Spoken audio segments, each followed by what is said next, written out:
அரபு கண்ட்ரியில் நடக்கிற யுத்தத்தின் நிமித்தம் நமக்கு மிகப்பெரிய போராட்டங்கள் வேதனைகள் தான். ஏனென்று பார்க்கும் பொழுது எல்லா இடத்திலும் என்ன செய்யும், விலைவாசி ஏறிக்கொண்டிருக்கிறது. இந்த பல பகுதியில் பார்க்கும் பொழுது கடைகளெல்லாம் மூடப்பட்டு சொல்லுது. அநேக பகுதி உணவுக்காக தவிக்க வேண்டிய சூழ்நிலை உருவாக்கி கொண்டு இருக்கிறது. ஏன் பார்க்கும் பொழுது ஊட்டி பகுதி பல கடைகள் மூடிட்டாங்க. ஏன்னு பார்க்கும்போது கேஸ் இல்லை.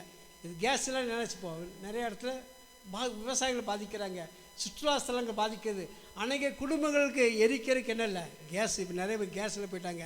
இப்போ சூழ்நிலை உருவாகும்போது பெட்ரோல் தட்டுப்பாடு ஆகும்போது பல வாகனங்கள் நிறுத்த வேண்டிய சூழ்நிலைகள், பல வியாபாரங்கள் ஸ்தம்பிக்க வேண்டிய சூழ்நிலைகள் உருவாக்கப்பட்டு கொண்டிருக்கிறது.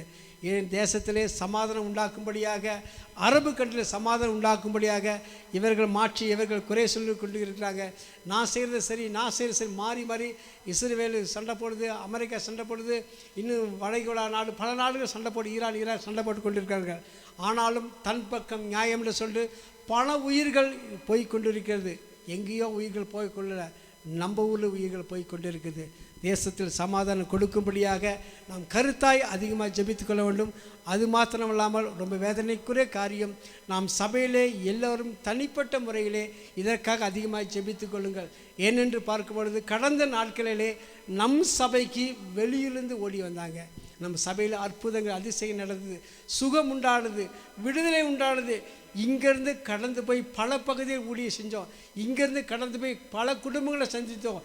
இங்கேருந்து கடந்து போய் பல விடுதலைகளை கிடைத்த நான் கண்ணார கண்டவன் உண்டு. இந்த சபையிலேருந்து கூட்டமாய் கடந்து போய் பல வீட்டில் ஜெபித்தோம். பிசாசுகள் ஓடின, நோய்கள் சுகமானது, அற்புதங்கள் அதிசயங்கள் நடைபெற்றது. இன்ற நாட்களிலே நாம் சபையிலே வெறுமையாய் காணப்பட்டு கொண்டிருக்கிறது. இங்கிருந்து சில ஆத்துமாக்கள் வெளியே போவது நிமித்தம் சத்துரு வெட்கப்பட்டு போய் கொண்டிருக்கிறார். அது நமக்கும் வேதனையாக இருக்குது. அன்று நாட்களிலே நாம் இங்கிருந்து மற்ற பகுதி கடந்து போய் ஊழியம் செய்தோம், ஆத்துமாக்களை அறுவடை செய்தோம். இன்ற நாட்களிலே நம் சபையிலிருந்து வெளியே போகிற ஆத்துமாக்கள், ஞானஸ்நானம் எடுத்த ஆத்துமாக்கள், சிறு பிள்ளைகள், வாலிபர்கள், இவர்கள் எல்லாம் மீண்டும் கடந்து வரும்படியாக, இதற்கு இருக்கிற போராட்டங்களையும் யுத்தங்களை தேவன் மாற்றும்படியாக கருத்தாய் ஜெபிக்க வேண்டும். உலக நாட்டுக்காக வேண்டும், யுத்தங்களுக்காக வேண்டும். பயந்து வருகிற நல்ல ஒரு தலைவரை கொடுக்கும்படியாகவும், இந்த ஆட்சியில் எந்த சேதங்களோ எந்த உயிர் சேதங்களோ ஏற்பட தேவன் காக்கும்படியாக அதற்காக ஒன்றும்.